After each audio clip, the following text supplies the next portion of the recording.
Benoit Blanc is back with another grand mystery, but can the magic of the first Knives Out be recaptured in Glass Onion?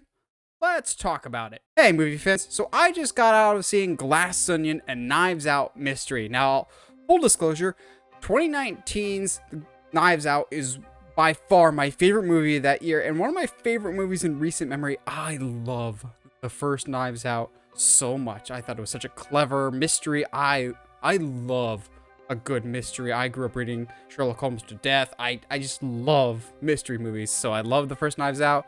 And I was, albeit skeptical, with this Knives Out sequel, spin-off, another installment in the franchise. We'll call it that, because it's not a direct sequel per se. It actually could fit, theoretically, before or after the first Knives Out. We'll put it that way.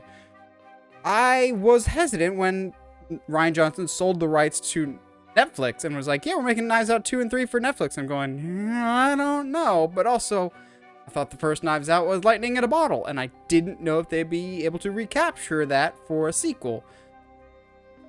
For the most part, I think they really did, though, capture the magic of that original Knives Out while still being something really fresh, exciting, and different. So let's get into the positives, a few gripes that I have with it, and then we'll round out with some more positives. We'll make it a positive sandwich. First off, Daniel Craig's Benoit Blanc. He is having so much fun in this role. Long gone are the days of him as James Bond when he's whining and complaining and clearly doesn't want to be there anymore. He wants to do this role for as long as he possibly can, and if he puts in this much work every single time, please keep them coming, because even after just 2 appearances, Benoit Blanc is so quickly becoming one of my all-time favorite movie characters. I think he's so intelligent, yet never condescending, just humorous, with various degrees of humor, whether it's corny jokes, just observational humor, because detective. I just love Benoit Blanc. I love what Daniel Craig brings to the table. The rest of the cast in this is spectacular, but there's a few notable standouts in particular. With the first Knives Out, you had Ana de Armas being a great supporting character to Daniel Craig's Benoit. In this, you get Janelle Monáe, who is wow. The marketing, thankfully, doesn't give away too much, but she knocks it out of the park in this movie, because this movie asks a lot of her, and I really love what she brought to the table. You also, like the first Knives Out, you get a grab bag of different people of various backgrounds, in terms of you get older actors, more seasoned veterans, you get some more up-and-coming people. I think it comes together very well. You get names like Kate Hudson, Bautista, Edward Norton, and some very surprising and fun cameos that have varying degrees of impact on the overall story, but I like the cameos. I like the core cast. I think this is a really solid ensemble. I lean a little bit more towards the original movie in terms of which cast I prefer, but this one is still really solid and much quirkier. It's definitely a funnier movie this time around. They definitely doubled down on the humor, which is both a positive and negative. I say about 80% of the humor really works for me, but sometimes not all the jokes hit, but that's totally fine. When it comes to humor, nobody bats 1,000, but they have a pretty solid batting average, at least for this movie, from the humor perspective. Also, because it's a mystery, you gotta be on your toes the entire time, and Rian Johnson, like the original movie, weaves his expert web of you think you know where it's going, and then it hard pivots to a different direction. You're going, oh, okay. Like, if you think you know where this is going, you don't. I love that at certain points I'm just going, all right, it's this person, and they did this, and then they did this. And it doesn't. Then it hard pivots in a different direction, and up until even the very end, there's twists and turns that keep you engaged the entire time, and I loved it. There's definitely more hints of Sherlock Holmes in this one than the original movie. The first one felt more like a Columbo / Murder, She Wrote, whereas this has much more hints of Sherlock Holmes, which is something I hope to see further explored down the road.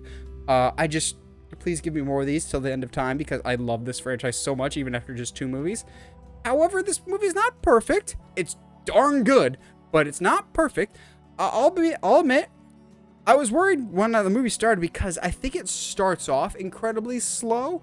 Once the mystery and the action gets started on the island, I'm immediately locked in, and I think it's paced brilliantly and it's wonderful. But I think setting the pieces on the board was kind of boring and not necessarily the most engaging. Like, I don't think the characters got introduced in the most interesting way or most likable way. But then again, you can make the argument that these characters aren't meant to be likable, and that works in the favor of the movie. But I think it started off slow, but once the mystery really kicked in, great. I think the other big negative for me in this is, for better or for worse, this movie is very much a 2020 movie. So yeah, there's certain parts that you're just like, oh, this is painfully uncomfortable, of like, oh yeah, this was a thing, and we go to movies to escape the terrifying things. I don't know if this movie was originally supposed to come out in like the end of 2020 and just got delayed to this much, or I don't know when it started filming, but this is clearly a 2020 production, and we'll leave it there. And not all that gelled with me, of just like, oh boy. But again, once the mystery kicks in, that kind of takes a backseat to everything else, thankfully, and they just really focus in on the mystery. It's just everything around the mystery, the superfluous stuff, that I'm just like, I don't really buy into it. But once the story gets going, I'm locked in. But so rounding it up for the positives, again, the overall narrative, the plot, the mystery, spectacular. Just how the first one has all these intricate details that made you rewatch and go, oh yeah, I didn't catch that the first time. There's these things over and over again that will ultimately come back into play. Even if it's the most minor detail, you have to be listening with everything in you, just be like, okay, I'm not just watching this, but I'm listening and trying to make sure I pick up on very specific pieces of dialogue that are being said, deliberate choices that are being shown on screen. Don't trust anything you see, just like a perfect mystery that it is.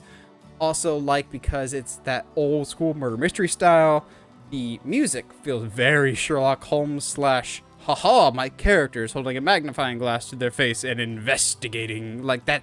It's that tone that this movie has. It's very much self-aware this time around. Like, the first one was definitely aware of what it was and where its origins lie, but this was much more tongue-in-cheek, but not in a disrespectful way. It was clearly, this is a much more fun movie than the original Knives Out, if that makes sense.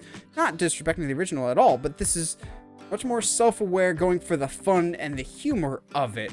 I think overall, I still prefer the original Knives Out more, just in terms of the original cast, the aesthetic. I love that, like, fall sweater weather vibe that they give off in that, of just, I count the original Knives Out as a Thanksgiving movie now. This was a different style tonally, but it also kept the franchise fresh. If they managed to keep doing different things with each passing Knives Out movie, I think this franchise can have incredible longevity. I fully trust the direction Rian Johnson is going with these movies if we get more, when we get more, because I need more of these. And there's certain directions that I would like to see, like, just throwing this out there. If we're going with more Sherlock Holmes, more mystery-related things with Benoit Blanc in the future, again, hypothetically, I would love Benoit Blanc to find his own version of a Moriarty. Please put that in the third Knives Out, or whatever you want to do. But keep them doing this, like, anthology, that you don't need to see the previous movies. This is very much a self-contained movie. You don't need to see the original, although, why would you not want to watch the original? The original, it's fantastic. But overall, I really, really enjoyed Glass Onion. I had a great time with it. If you like the original, I think you'll absolutely love it. It's just a fun movie, albeit definitely a 2020 movie at times. But when that mystery kicks in, it is spectacular. And I'm really, really glad that I saw it in theaters. And I hope this leads to Netflix putting more movies in theaters going forward. I think that could absolutely help them in the long term. Well, what do you guys think? Have you seen Glass Onion? Are you waiting to see it when it comes on Netflix at home? Whatever your thoughts, let me know down in the comments below, as I hear from you guys.